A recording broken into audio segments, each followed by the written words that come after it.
भैया हम भोजपुरिया गायक जितेंद्र कुमार बड़े भैया शत्रुघ्न निषाद जी का चुनाव का पहला सॉन्ग लेकर आ गया हूँ। आप लोग सुने और प्यार आशीर्वाद बनाए रखें। मूली ग्राम सभा के सभी भाइयों बहनों से हाथ जोड़कर विनती करत बानी कि आप लोग इस बार चुनाव बड़े भैया शत्रुघ्न निषाद जी को भारी से भारी बहुमत से विजयी बनाए।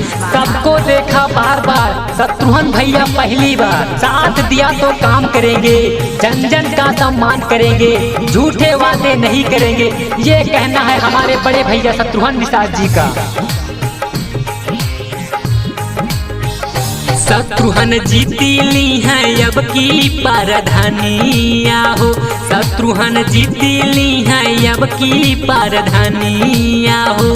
अब की गौवा के बाटे सबके साथ, केहू के चली नाही घाट। अब की गौवा के बाटे सबके साथ, केहू के चली नाही घाट। शत्रुघ्न जीती ली है अब की परधानिया हो, शत्रुघ्न जीती ली है अब की परधानिया हो। म्यूजिक बाय राम आदेश कुशवाहा।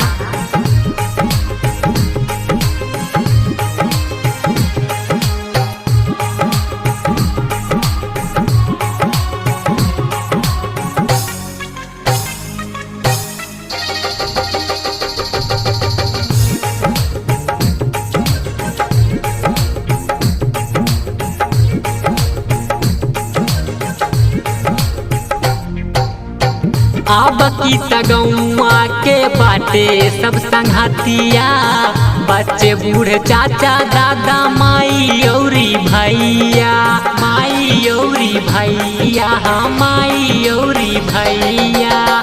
अब की तगौआ के बाटे सब संघातिया, बच्चे बूढ़े चाचा दादा माई औरी भैया, हाँ माई औरी भैया।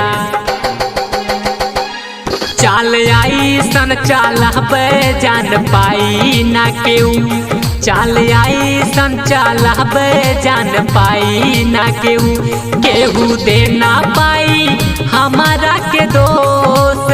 वादा करा तानी सबसे, केहू दे ना पाई हमारा के दोस्त।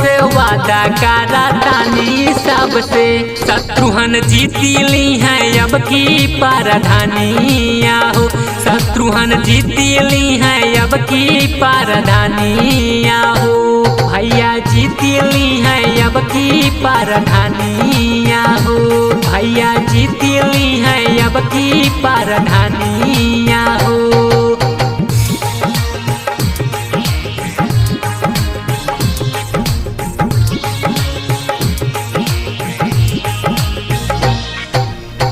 दुखिया गरीबन के कैले बड़ा काम हो, घरवा से आटा चावल देहले सब दान हो, दिहले सब दान हो, हाँ दिहले सब दान हो।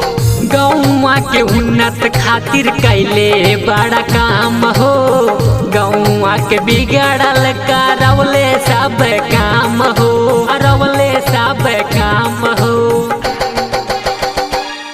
अब केहू के ना बाची मड़ाई के घरवा, अब केहू के ना रही छप्पर के घरवा। अब सब के बनाइब हम मकान, केहू से काम नहीं के। अब सब के बनाइब हम मकान, केहू से काम नहीं के। शत्रुघ्न जीती ली है अब की परधानिया हो, भैया जीती ली है अब की परधानिया हो। शत्रुघ्न जीती ली है अब की परधानिया हो, भैया जीती ली है अब की परधानिया हो। शत्रुघ्न जीती ली है अब की परधानिया हो। जीतला हो भैया।